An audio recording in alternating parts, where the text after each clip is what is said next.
بسم اللہ الرحمن الرحیم۔ لاکھوں کروڑوں درود نبی اکرم صلی اللہ علیہ وآلہ وسلم پر اور ان کی آل پر۔ ناظرین کرام، السلام علیکم ورحمۃ اللہ وبرکاتہ۔ سلسلہ سیرت النبی صلی اللہ علیہ وآلہ وسلم کی پچھلی ویڈیو میں عبد المطلب کے منت پوری کرنے کا ذکر کیا گیا۔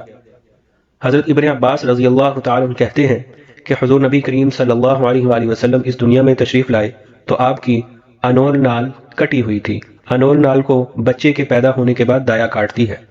آپ ختنہ شدہ پیدا ہوئے۔ عبد المطلب یہ دیکھ کر بے حد حیران ہوئے اور خوش بھی۔ وہ کہا کرتے تھے، میرا یہ بیٹا نرالی شان کا ہوگا۔ آپ کی پیدائش سے پہلے مکہ کے لوگ خشک سالی اور قحط کا شکار تھے، لیکن جو ہی آپ صلی اللہ علیہ وسلم کے دنیا میں تشریف لانے کا وقت قریب آیا، بارشیں شروع ہو گئی، خشک سالی دور ہو گئی، درخت ہرے بھرے ہو گئے اور پھلوں سے لد گئے، زمین پہ سبزہ ہی سبزہ نظر آنے لگا۔ پیدائش کے وقت آپ اپنے ہاتھوں پر جھکے ہوئے تھے، سر آسمان کی طرف تھا۔ ایک روایت کے الفاظ یہ ہیں کہ گھٹنوں کے بل جھکے ہوئے تھے، مطلب یہ کہ سجدے کسی حالت میں تھے۔ آپ کی مٹھی بند تھی اور شہادت کی انگلی اٹھی ہوئی تھی، جیسا کہ ہم نماز میں اٹھاتے ہیں۔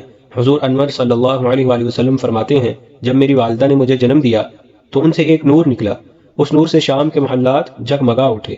آپ صلی اللہ علیہ وآلہ وسلم کی والدہ سیدہ آمنہ فرماتی ہیں، محمد صلی اللہ علیہ وآلہ وسلم کی پیدائش کے وقت ظاہر ہونے والے نور کی روشنی میں مجھے بصرہ میں چلنے والی اونٹوں کی گردنیں تک نظر آئیں۔ علامہ سہیلی رحمۃ اللہ علیہ نے لکھا ہے کہ جب آپ صلی اللہ علیہ وآلہ وسلم پیدا ہوئے تو آپ نے اللہ کی تعریف کی۔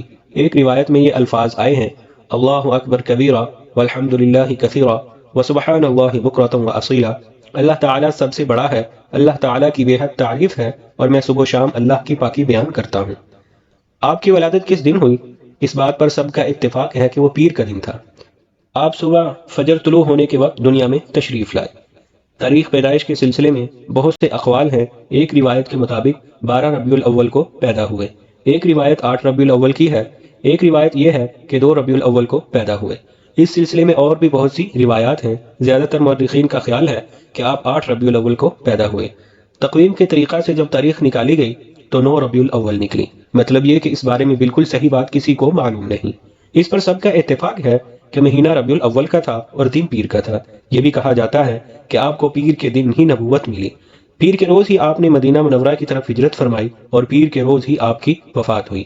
آپ عام الفیل میں پیدا ہوئے، یعنی ہاتھیوں والے سال میں۔ اس سال کو ہاتھیوں والا سال اس لیے کہا جاتا ہے کہ ابرہہ نے ہاتھیوں کے ساتھ مکہ مکرمہ پر چڑھائی کی تھی۔ آپ صلی اللہ علیہ وآلہ وسلم کی پیدائش اس واقعے کے کچھ ہی دن بعد ہوئی تھی۔ واقعہ کچھ اس طرح ہے کہ ابرہہ یمن کا عیسائی حاکم تھا۔ حج کے دنوں میں اس نے دیکھا کہ لوگ بیت اللہ کا حج کرنے جاتے ہیں۔ اس نے اپنے لوگوں سے پوچھا، یہ لوگ کہاں جاتے ہیں؟ اسے جواب ملا، بیت اللہ کا حج کرنے کے لیے مکہ جاتے ہیں۔ اس نے پوچھا، بیت اللہ کس چیز کا بنا ہوا ہے؟ اسے بتایا گیا، پتھروں کا بنا ہوا ہے۔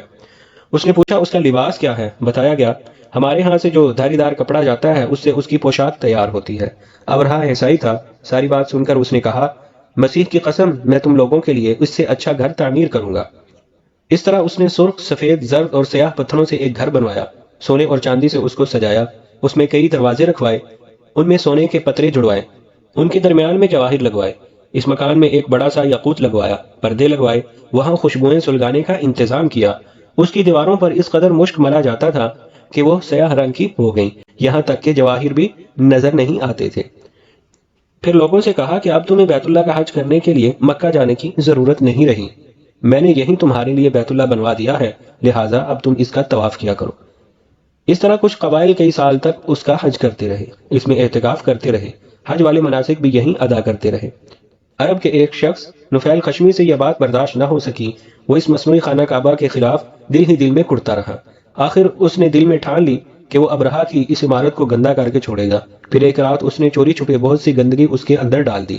ابرہہ کو معلوم ہوا تو سخت غضبناک ہوا، کہنے لگا، یہ کاروائی کسی عرب نے اپنے کعبہ کے لیے کی ہے، میں اس کو ڈھا دوں گا، اس کا ایک ایک پتھر توڑ دوں گا۔ اس نے شاہ حبشہ کو یہ تفصیلات لکھ دیں، اس سے درخواست کی کہ وہ اپنا ہاتھی بھیج دیں۔ اس ہاتھی کا نام محمود تھا۔ یہ اس قدر بڑا ہاتھی تھا کہ اتنا بڑا ہاتھی روئے زمین پر دیکھنے میں نہیں آیا تھا۔ جب ہاتھی اس کے پاس پہنچ گیا تو وہ اپنی فوج لے کر نکلا اور مکہ کا رخ کیا۔ یہ لشکر جب مکہ کے قرب و جوار میں پہنچا تو ابرہہ نے فوجوں کو حکم دیا کہ ان لوگوں کے جانور لوٹ لیے جائیں۔ اس کے حکم پر فوجیوں نے جانور پکڑ لیے، ان میں عبد المطلب کے اونٹ بھی تھے۔ نفیل بھی ابرہہ کے ساتھ اس کے لشکر میں موجود تھا اور یہ عبد المطلب کا دوست تھا۔ عبد المطلب اس سے ملے، اونٹوں کے سلسلے میں بات کی۔ نفیل نے ابرہہ سے کہا، قریش کا سردار عبد المطلب ملنا چاہتا ہے۔ یہ شخص تمام عرب کا سردار ہے، شرف اور بزرگی اسے حاصل ہے، لوگوں میں اس کا بہت اثر ہے، لوگوں کو اچھے اچھے گھوڑے دیتا ہے، انہیں عطیات دیتا ہے، کھانا کھلاتا ہے۔ یہ گویا عبد المطلب کا تعارف تھا۔ ابرہہ نے انہیں ملاقات کے لیے بلا لیا۔ ابرہہ نے ان سے پوچھا، بتائیے آپ کیا چاہتے ہیں؟ انہوں نے جواب دیا، میں چاہتا ہوں میرے اونٹ مجھے واپس مل جائیں۔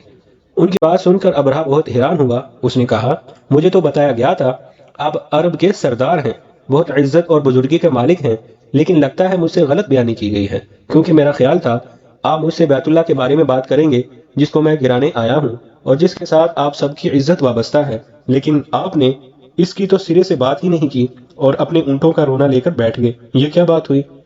اس کی بات سن کر عبد المطلب بولے، آپ مجھے میرے اونٹ واپس دے دیں، بیت اللہ کے ساتھ جو چاہیں کریں، اس لیے اس گھر کا ایک پروردگار ہے، وہ خود ہی اس کی حفاظت کرے گا، مجھے اس کے لیے فکر مند ہونے کی ضرورت نہیں۔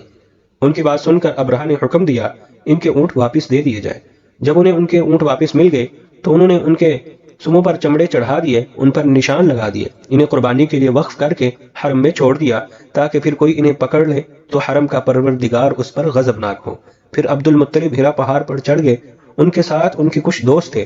انہوں نے اللہ سے درخواست کی، اے اللہ، انسان اپنے سامان کی حفاظت کرتا ہے تو اپنی سامان کی حفاظت کر۔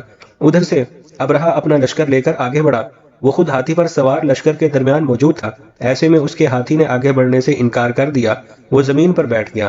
ہاتھی بانوں نے اسے اٹھانے کی کوشش کی لیکن وہ نہ اٹھا، ان نے اس کے سر پر ضربیں لگائیں، آنکھیں چھپوئی، مگر وہ کھڑا نہ ہوا۔ کچھ سوچ کر انہوں نے اس کا رخ یمن کی طرف کیا تو وہ فوراً اس طرف چلنے لگا۔ اس کا رخ پھر مکہ کی طرف کیا گیا تو وہ پھر رک گیا۔ ہاتھی بانوں نے یہ تجربہ بار بار کیا۔